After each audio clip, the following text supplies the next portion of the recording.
everybody. Welcome to Zombie Girl Gaming. This is Snowcat once again. We've become friends over several videos, I think. So what we're doing today, I got a chance to see American Sniper. This was the Bradley Cooper film, and wanted to give a couple of comments. I thought that it was a really good movie. Didn't care for the end too much, but I liked it. It was a good movie. But what I did was the movie makes you want to know more. Makes you want to know more about Chris Kyle. And Chris Kyle was the person that this movie was based on. And I thought, without you guys looking for it, I would give you a sort of a rundown of what he did. I also always believe in getting the good and the bad. All right. So now, none of this is my opinion. This is some of the things that I have got from various articles between Harper Bazaar, this, that, and the other, and you know, with a little bit of creative commentary in there. So, without further ado, Chris Kyle, the American Sniper. So we're going to put this over Battlefield 4 sniper footage because, well, you know, that's fitting, I think. Now, Chris Kyle, interesting man, was assigned to SEAL Team 3, Sniper Element Charlie, and then later Cadillac Platoon, within the Naval Special Warfare Command. He was a SEAL. And with 4 tours of duty, Kyle served in many major battles of the Iraq War. His first long-range kill shot was taken during the initial invasion when he shot a woman approaching a group of Marines with a hand grenade in her hand. An article by CNN reported that the woman was cradling a toddler in her other hand, and as ordered, he opened fire, killing the woman before she could attack. He later stated that the woman was already dead. I was just making sure she didn't take any Marines with her. So, because of his track record as a marksman during his deployment in Ramadi, the insurgents nicknamed him, and I don't know if I have this right or not, but Shaitan ar-Ramadi, or translation rather, is the Devil of Ramadi. What they subsequently did was put a $21,000 bounty on his head that was later increased to $80,000. They posted signs highlighting the cross on his arm as a means of simply identifying him. In 2008, outside Sadir City, Kyle claims his longest successful shot after he spotted an insurgent with a rocket launcher near a U.S. Army convoy at a range of 2,100 yards. It's a little over a mile, 1.9 kilometers. And this is recounted, actually, in his book, American Sniper.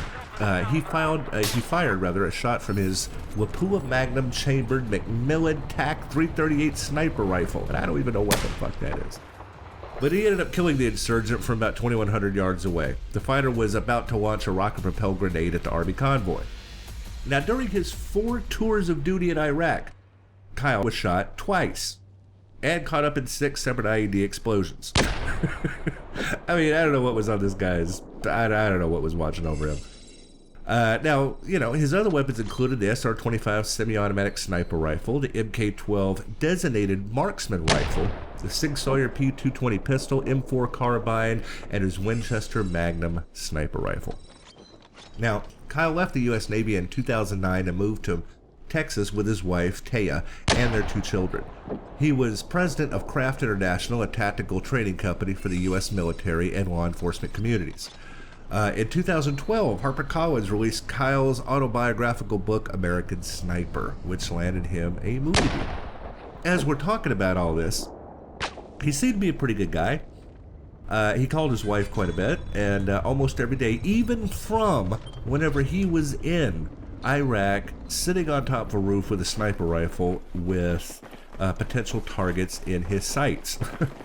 So on a night, he was talking to his wife on the phone, Taya, who was in the process of moving their kids from California. He was a good husband. He asked how her day was. The way some people tell it, he got caught up in the conversation, and only right before they hung up did he remember his big news of the day. Oh yeah, I shot 2 guys trying to steal my truck today. So, it seems what he apparently had kind of glossed over was the fact that he did indeed kill 2 men in an apparent robbery attempt. Even someone like myself from Las Vegas knows not to mess with a Texan and his truck. That there be sacred. They tried to steal my goddamn truck. So, the incident went as such. Two guys approached him with guns, or pistols rather, and demanded his money, and the keys to his truck. Now, with his hands in the air, he sized up which man seemed most confident with his gun. Now, Kyle, admittedly, knew what confidence with a gun looked like. He was the deadliest sniper in American history. He had at least 160 confirmed kills by the Pentagon's count, but by his own count and the accounts of his Navy SEAL teammates, the number was closer to twice that. In his 4 tours of duty in Iraq, Kyle earned 2 Silver Stars, 5 Bronze Medal Stars with Valor. He survived 6 IED attacks, 3 gunshot wounds, 2 helicopter crashes, and more surgeries than he could remember. He was known among his SEAL brethren as the Legend, and to his enemies, the Devil. Now, his accounts were he told the robbers that he needed to reach into his back pocket, if you can imagine this. Excuse me, my hands are up in the air. I'll get the keys. Let me reach in my back pocket. He turned around and reached under his winter coat instead into his waistband. With his right hand, he grabbed his Colt 1911. He fired 2 shots under his left armpit, hitting the first man twice in the chest. Then he turned slightly and fired 2 more times, hitting the second man twice in the chest. Both men fell dead. Well, needless to say, he was probably pretty accurate with the damn gun. So, we know you hit him. Now, after all this, right, he shoots 2 people. Boom, boom, boom. Which I'm assuming is lightning speed. This guy's freaking SEAL. He's a sniper. He's everything. He then proceeded to lean on his truck and wait for the police. Now, as I read this story, I wonder what he was thinking afterwards. I mean, I think for myself, I think I would have been shaking for weeks. Possible therapy. I need to talk to some people. I'm going to be having fucking nightmares. But with this highly decorated veteran that had literally spent 10 years in Iraq, that has effortlessly killed 300 maybe plus women, men, and children thinking? I don't know. He seemed like a pretty simple guy, so I'm probably thinking, damn, this is gonna set my whole day back. I need to pick up some milk, the old lady wanted me to paint the fence out front, and I was thinking about going hunting. Well, then I guess this little situation took care of the hunting part, I guess. Just a thought, I don't know. It seems like a guy with steel nerves. When the police arrived, they detained him while they ran his driver's license, but instead of his name and address and date of birth, what came up was a phone number at the Department of Defense. At the other end of the line was someone who explained that the police were in the presence of one of the most skilled fighters in U.S. military history. When they reviewed the surveillance footage, the officers found the incident had happened just as Tyler described it. So they were very understanding, and they didn't want to drag a just home, highly decorated veteran into a messy legal situation. This is harder for me to say, but I do respect our veterans for the sacrifices that they've made for our country. However, was all these sacrifices made for our country, or was it made for their safety? Was Vietnam in defense of our freedom? Is Iraq challenging our border safety or jeopardizing the American people? Or is this all America sticking its nose into everyone else's business? Chris Kyle, a U.S. Navy SEAL from Texas, was deployed to Iraq in 2003 and claimed to have killed more than 255 people during his 6-year military career. Now, in his memoir, Kyle reportedly described killing as fun, something he loved. He was unwavering in his belief that everyone he shot was a, quote, bad guy. I hate the damn savages, he wrote. I couldn't give a flying fuck about the Iraqis. He bragged about murdering looters during Hurricane Katrina, though that was never really substantiated. Now, the film American Sniper, which was directed by Clint Eastwood, in my opinion, was a masterpiece. It really was. It was really well done. But at the same time, the ending was a bit cheap. It just sort of dropped it. All of a sudden, it's Chris leaving the house and then he's dead. He's dead on this date. So this is one of the reasons that I decided to do a little research into it. Now, at the end of the movie, what they did was they said, well, what we're going to do here is we're going to drop the movie right here at that he died. And that's it. So I'm going to kind of inform you guys in case you didn't have to go in and look at all this shit and try to figure out it for yourself. I'm going to tell you how he died. Now, at the end of the movie, it shows him actually leaving with somebody, and that's not entirely true. I mean, it is, but it kind of isn't. So, on Saturday, February 2nd of 2013, Kyle and his friend, Chad Littlefield, were shot and killed at the Rough Creek Ranch Lodge Resort shooting range in Texas. And they were killed by a 25-year-old Marine Corps veteran, Eddie Ray Roth, and whom Kyle and Littlefield had reportedly taken to the gun range in an effort, because Kyle was really into helping people with PTSD. They took him to the gun range in an effort to help him with what was told by his mother as PTSD. Now, the problem is I don't know if you've got a soldier with PTSD, why the fuck would you take him to a gun range? But, okay, whatever. What happened is local police captured Roth after a short freeway chase, which ended when Roth, who had left the scene of the shootings in Kyle, he actually shot him and then took Kyle's Ford F-350 truck, crashed into a police cruiser. Roth was arrested just before 9 p.m. the same day in Lancaster, Texas. County sheriff said the motive for the killing was unclear. Roth was from Lancaster. He was arraigned February 2nd of 2013 on 2 counts of capital murder. According to Sergeant Lonnie Hatchell of the Texas Department of Public Safety, he was taken into jail for holding with a $3 million bond. Russ' trial was set to begin May 5th, 2014, but was delayed to allow time to comply with DNA requirements. Now, a memorial service afterwards was held for Kyle at the Cowboys Stadium in Arlington, Texas on February 11, 2013. He was buried on February 12, 2013 in the Texas State Cemetery in Austin, Texas after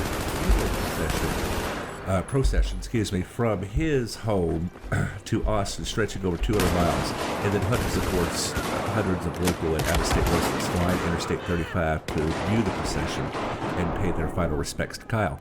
Now, what I don't understand is why they didn't include that in the film. I mean, they did a little bit, maybe a little bit of student possession, but not the exact thing. So what essentially went on was this guy, him and his friend took this guy that had PTSD out to a shooting range, and then the guy shot him.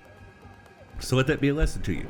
Do not take anybody to a shooting range that's suffering from psychological conditioning. It may not be the best idea. But anyway, that's how he actually died, in case you guys wanted to know. Now, my question is, does this really depict this movie an American hero? Does it make it a hero out of Kyle, who, in some people's opinion, bare minimum, was a racist who took pleasure in dehumanizing and killing brown people? These were his words. Is he responsible for validating racism, murder, and dehumanization? I don't know, you guys decide. There's no room for the idea that Kyle might have been a good soldier, but a bad guy, or a mediocre guy doing a difficult job badly, or a complex guy in a bad war who convinced himself he loved killing to cope with an impossible situation. Or is he a straight-up serial killer, exploiting an oppressive system that, yes, also employs lots of well-meaning, often impoverished, non-serial killer people to do oppressive things over which they have no control? Or that Iraqis might be fully realized human beings with complex inner lives who find joy in food and sunshine, family and anguish in the murders of their children. Or that can support a country while thinking critically about its actions or citizenry. Or that many truths can be true at once. Again, you decide. Kyle was once quoted as saying that Carlos Hathcock was the greatest sniper who had ever lived. It was his hero. So it seems fitting that I end this video with a quote from Hathcock himself. Hathcock once said that he survived in his work simply because of an ability to get in the bubble, quote, in the bubble, to put himself into a state of utter, complete, absolute concentration. First with his equipment, then his environment, in which every breeze and every leaf meant something. And finally, on his quarry. After the war, a friend showed Hathcock a passage written by Ernest Hemingway. Certainly, there is no hunting like hunting of a man. And those who have hunted armed men long enough and like it never really care for anything else thereafter. Now, Hathcock copied Hemingway's words on a piece of paper and quoted as saying, "He got that right." He also said, "It was the hunt, not the killing." Hathcock said in a book written about his career as a sniper, "I like shooting, and I love hunting, but I never did enjoy killing anyone. It's my job. If I don't get those bastards, they're going to kill a lot of these kids dressed up like Marines." That's the way I look at it.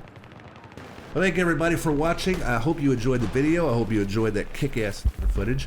And you guys, come up with your opinion. What do you think about Chris Kyle? Put them in the comments section. Let me know what you think. And we will see you in the game next time.